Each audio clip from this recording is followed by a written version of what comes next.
Сәлеметсіздер ме?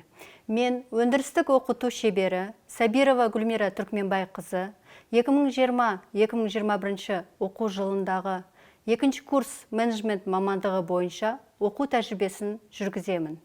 Оқу тәжірибесін бастамастан бұрын жалпы менеджерлар бұлар кімдер? Осыған қысқаша тоқталып кетсем. Менеджер бұл ең алдымен басқару мен бақылауды сақтай отырып, жұмысты орындайтын орындаушылар мен ойшылдар. Егер сіздер үнемі дамып, қарқынды темппен жұмыс істегілеріңіз келсе, онда осы мамандық сіздерге арналады. Менеджер кәсібі ол басқарушылық жұмыстың үздіксіздігі, қысқалығы және әртүрлілігі. Ол іс-әрекетке бағытталған болып келеді. Оны сіздер өте жақсы білесіздер. Ал енді бүгінгі сабақтың тақырыбы кәсіпорынды техникалық жабдықтау және еңбекті қорғау сабағы бойынша оқу тәжірибесімен сіздерді таныстырғым келеді. Еңбек қауіпсіздігі ережелерімен таныспаған студенттер практикалық сабаққа қатыстырылмайды.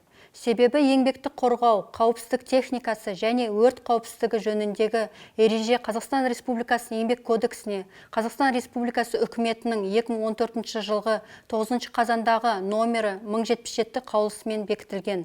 Қазақстан Республикасы төтенше жағдайлар министрінің 2014 жылғы 9 маусымдағы номері 276 бұйрығымен ұйымдардың қызметкерлері мен халықты өрт қауіпсіздігі шараларына оқыту қағидаларын және өрт қауіпсіздігі шараларына оқыту жөніндегі оқу бағдарламаларының мазмұнына қойылатын талаптарды бекіту туралы Қазақстан Республикасының азаматтық қорғау туралы заңында қатаң сақталған.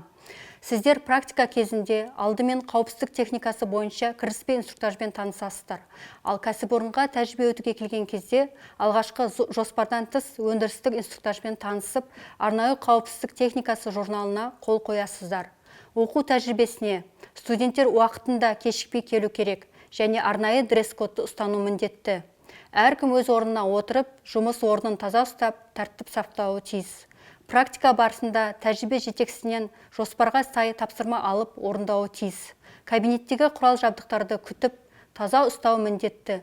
Тек істеп тұрған жабдықтарды пайдалану керек. Құрал жабдықтардың орналасуы студенттердің жүріп тұруына кедергі болмауы тиіс. Және орнығуы мықты, қозғалыссыз, жұмыс кезінде ешқандай тербеліссіз болуы талап етіледі. Үзіліс кезінде кабинетті желдетіп алу керек. Техникалық қауіпсіздік ережелері мен санитарлық гигиеналық талаптар қатаң сақталу керек. Туындаған сұрақтар болса, жетекшіге айту тиіс. Студенттерге тыйым салынады. Өз еркімен таныс емес құралдарды қосуға, практика жоспарына қатысы жоқ жұмыстарды орындауға, бұзылған белгісіз құрал саймандарды жөндеуге, жарық нашар түсіп тұрған жерде жұмыс істеуге және қауіпті еңбек жағдайларына жұмыс істеуге тыйым салынады. Оқу тәжірибесі аяқталған кезде жұмыс орнын ретке келтіріп, құрал жабдықтарды өшіріп, жетекшіге орындалған тапсырманы баяндау қажет. Назарларыңызға рахмет, сау болыңыздар.